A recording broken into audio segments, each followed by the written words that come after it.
Law mandating gender-neutral toy sections at stores. Article review. Introduction. The op-ed titled "Do We Really Need a Law Mandating Gender-Neutral Toy Sections at Stores?", written by Nicholas Goldberg in the LA Times column, deals with the issue of gender-neutral toy sections in stores. The author refutes the idea of gender-separated toy sections but simultaneously points out the bill's necessity.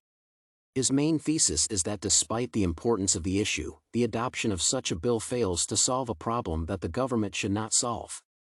Goldberg argues that the government should introduce such an approach, namely, legislative intervention, only when no other solutions are left. The author concludes that society should step away from imposing unnecessary mandates but rather attempt to draw the lines on government intervention. Analysis. Throughout the text, Goldberg makes several assumptions and claims, which are directed to different auditory and presume numerous variables in them. Some of them are good examples of factual statements and political claims. His position in the article is clear, and the methodology to prove his claims is somewhat reliable, even though the evidence can sound controversial to some parts of the audience.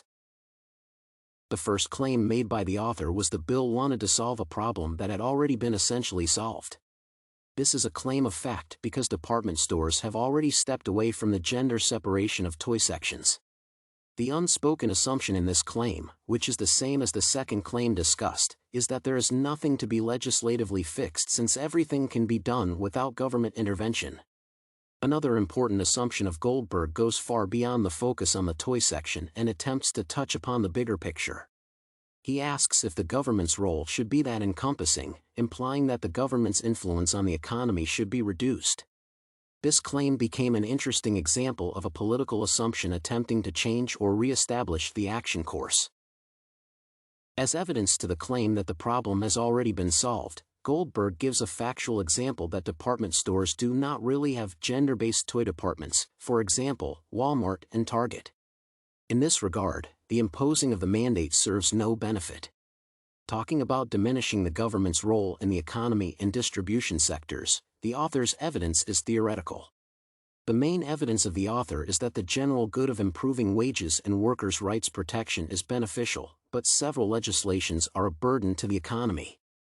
As claimed by Goldberg, such legislation as whom to appoint, what to sell, and how to sell, does not result in an increase in productivity and social benefits. Goldberg tried to appeal to the audience by using traditional techniques such as ethos, pathos, and logos. Through his support of potato head and gender diversity, the author implies ethos in an attempt to prove to the audience that he can be considered a reliable supporter of gender initiatives. Pathos, an emotional appeal, could be seen through his plea to an old-fashioned approach to dealing with gender-segregated toy section, boycotting. Lastly, the logical appeal of Goldberg, or logos, was seen in his argument by presenting the opinions of scholars in relation to the issues discussed. Law college professors from different institutions were used to give the op-ed piece a logical and professional flavor. Conclusion. Overall, the author's thesis that legislative action fails to solve a problem that the government should not solve and sometimes can be excessive can be agreed with. The government indeed can lower its intervention, especially in the areas where it can spark controversy and can be theoretically solved at the societal level. Despite the lack of solid statistical evidence, the extensive and appropriate usage of appealing techniques and logical claims made the article a credible opinion. Based on them, I can agree with the author's thesis and the assumptions provided.